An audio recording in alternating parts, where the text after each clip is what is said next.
Super Supportive by Sleyca. Chapter 42. Be Safe. The news that the system was down hit the Artonans hard. The man in particular kept asking Alden questions, like he thought maybe Alden had misunderstood the first half dozen. Alden plumbed the depths of his vocabulary to find new ways to express the system's complete absence. "It's not here," he said insistently. "Goodbye contract. No contract on the moon. I can't see words in my eyes." His toddler talk would have been funny if the situation wasn't so dire. Fen-Ar finally said something snippy to the guy when he wouldn't leave Alden alone, and he made a surprisingly alien-sounding cry of rage. The only time Alden had ever heard an Artonan make such a noise was when Joe had introduced himself to Sophie in something approximating actual Gurivekri. The man stomped off into one of the offices and slammed the door behind him. A moment later, the crash and clatter of things smashing into the walls could be heard. Fen-Ar sighed and walked over to look at the map. Alden followed her like a duckling. He had so many questions, he hated to bother her. But he couldn't stand the lack of information. He sorted through his numerous urgent queries, trying to pick ones he could ask that would have simple enough answers. Well, the map page was up. He'd start with questions involving location. Where are we? Fen-Ar gave him a nod and zoomed into the map with a circular motion of her fingers. Alden watched closely. Probably it was pointless to memorize Artonan touchscreen gestures, but he would try to collect every scrap of information he could. "Elepta is here," she said, pointing at a dot on the center of the map, right where Alden had expected her to. It was in the middle of the glowing red circle of evil, as he'd feared. He really wished he knew the words for chaos or demon. It would make all the things he'd guessed up until now easier to confirm. Instead, he asked, "Where is Worley Roden's house?" He was hoping to get a sense of the problem of scale. "Here," Fen-Ar said, tapping on another dot in the direction Alden decided to think of as east. It was about a third the distance from the center to the edge of the red zone. "This is the Mithkalkak." That last word must have been laboratory. "Is the laboratory safe?" He did his best to get the new term right. Fen-Ar answered at length, then paused when she saw the blank expression on his face. "More safe," she said slowly, "but it isn't safe." "Can we go there?" More words Alden didn't understand. Her tone sounded like a shrug, for whatever that was worth. "We are not safe here and we are not safe there," he suggested. "Both same bad?" Yes, that was right. He could tell from her expression. "Where is safe?" "Nowhere," she said. "Where?" Alden insisted. He at least wanted something, just for his own sanity. She zoomed the map out again by making the opposite circular motion and stared at it for a while. She went through the forecast screens that showed the problem growing for too many days. Finally, she pointed at a mark far, far to the west. "Here," she said. "It's safe for you, give be a kin ithinid, maybe." It was too far to walk, and those missing words were pretty important. "For me?" "Not now," she said. "When then it will be safe for Avowed. If kiv be envek." Alden fully understood the urge to go hide in an office and break things.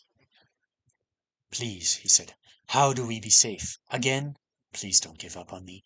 Please keep repeating it until I get it. I know it must be annoying, but it's important, and I'm trying, I swear." To his surprise and utter gratitude, she kept trying. Slowly, he pieced together an answer and an understanding of what was happening. "Is it better to write the words?" she asked at one point. Alden shook his head. The written language was harder than the spoken. Talking is better. She went on. He watched avidly as she swiped through the screen, using pictures when words wouldn't do. They moved out of the way of demon bugs a couple of times. Alden was almost willing to try his luck at soaking the damage from one of them with his preserved putty ball when it floated near the television. He wasn't sure if it was worth the risk. It would be bad if he just collapsed into a placid heap from overusing his skill, like he had that time he tried to carry the shrieky bowl. But he really wanted the screen to keep working, because what Thanar was trying to get across to him would have been hard for him to understand, even if she'd been explaining it in English. The red zone would grow for many days. The number was so uncertain that Thanar would not give it to him, but at some point beyond the scope of the forecast it would begin to shrink again. Big then small? Thanar nodded. It would start getting smaller when the ships came. Thanar conveyed this with a lot of pictures of spaceships. Ships from the other side of the moon? Alden asked. The half that was supposedly less chaos-stricken would send aid, wouldn't they? But she shook her head. From the mother. All the way from Artona 1? Yes, they were in the same solar system, or so he'd been told. But why wait for help from another planet? Joe had said spaceships were in short supply out here, but surely... Oh, maybe I'm not thinking about it right. The red place is too bad for the other side of the moon to help here, he guessed. She nodded. Wizards come to help? A pause, as if she had to think about it for a while, then another nod. Maybe Alden didn't have the story exactly right, but he was in the right ballpark. Their reaction to the news that the system had vanished was so dramatic compared to their reaction when he'd first told them it was malfunctioning. A buggy system must have been within the realm of their expectations, but a missing one was far, far outside it. And no system meant no teleporting, for almost everyone, as far as he understood it. The Artonans could do it. It seemed to be something of a rarity. Even Joe had said that non-system transport was hard to come by, so maybe it was only the truly elite who were capable of it. And if regular people didn't even use the system teleportation on Moon Thagon, then it must be a hard place to get to. So, the people who were qualified to fix a problem of this magnitude were probably big, badass wizards, who did not live on a backwater like Moon Thagon, and if they couldn't teleport in, they'd have to come by ship. The red place is big, then the wizards come to help, then the red place is more small, then here is safe. He was sort of right, judging by her expression, but not really. She kept explaining. She'd been snappy and all business nearly every time Alden had seen her, always the leader, totally on top of things.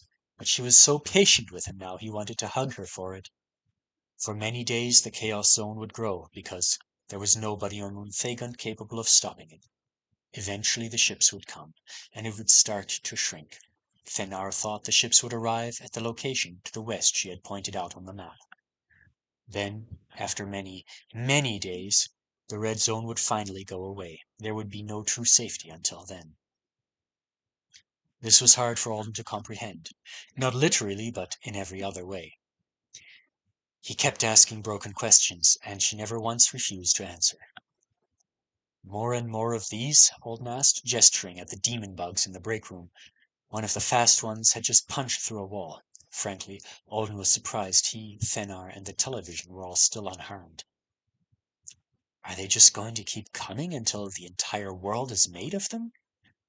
At this point, Alden rather expected the answer to be yes, but slowly the scientist got across a different idea. There would be more and more of the demon bugs, until there were 2 or 3 times as many as there were now, and then eventually there wouldn't be many at all. They go? Alden asked hopefully. Before the ships come? Yes, they would go. Only that wasn't the end of the problem. Thanar showed Alden a spatter mark where one had hit the wall, and she mimed inhaling dramatically. Because he'd had the fear himself, Alden understood what she was getting at, but it still horrified him so much he didn't know what to ask next. The demons were going to eventually all disperse or alter from bumping into things, and then everyone would be walking through an atmosphere full of whatever they were made of, getting it on their skin and breathing it in.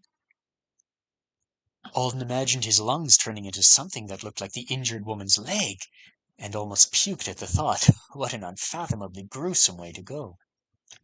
Well, now there was only one question left to ask, and he couldn't hold it back any more, even though he wanted to. We're dead before the ships come? He had moved for a while, so his preservation had faded. He was gripping the stupid putty ball so tight he'd crushed it, and he couldn't feel the tiny piece of Stuart's bone in the center.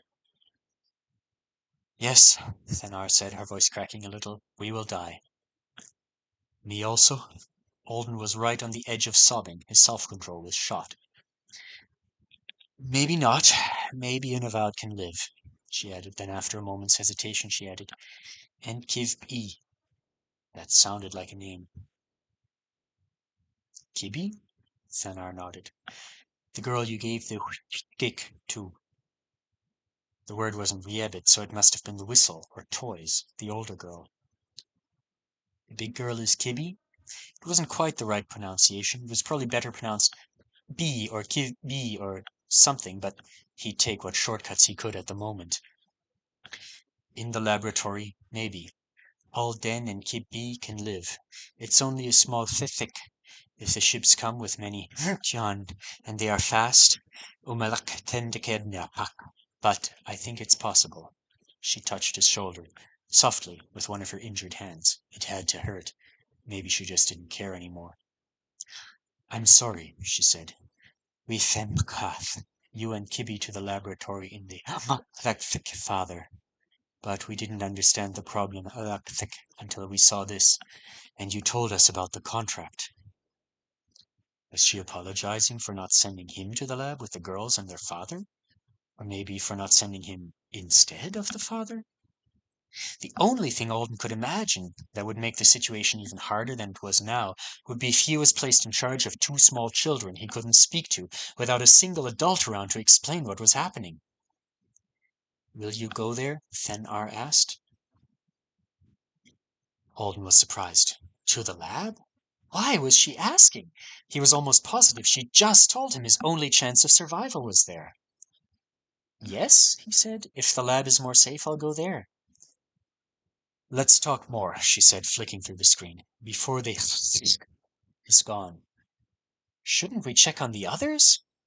Alden realized it had been a long time since he'd heard crashing sounds from the office the man had disappeared into, and the woman in coveralls hadn't spoken up in a while. He turned around, and the sight that greeted him made him shout and stumble back into the wall. Thanar followed his gaze. She looked sad, but not surprised. It's better to die fast, she said, staring at the body of the woman, her friend.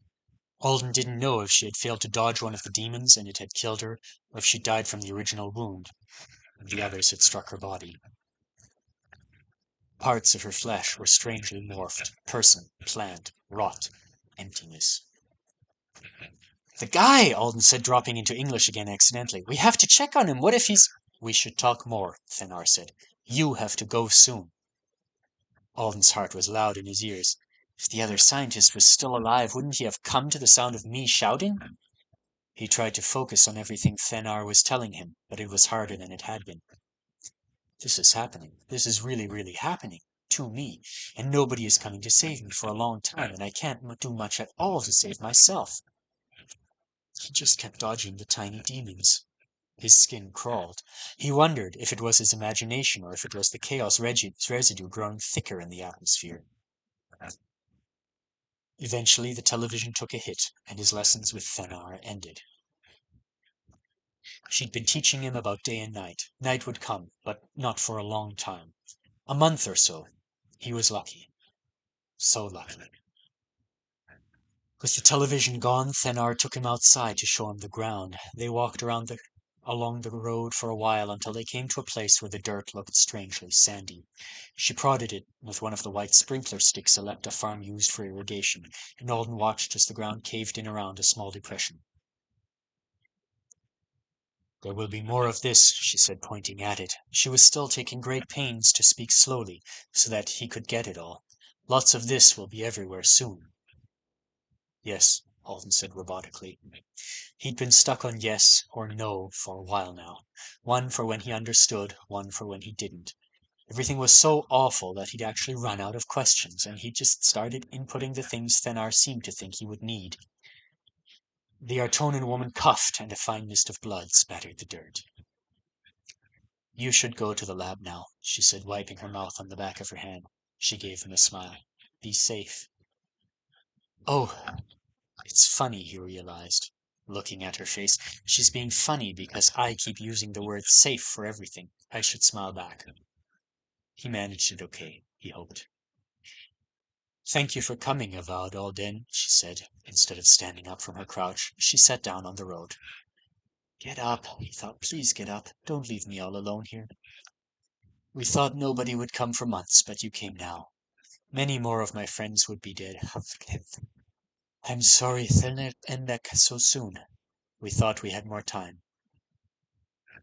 You're welcome, Alden croaked. Tell Ro Mohammed. She shook her head. He always shichathak.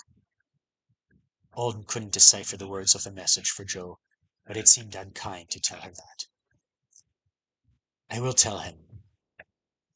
You should go now, she said again. Be safe.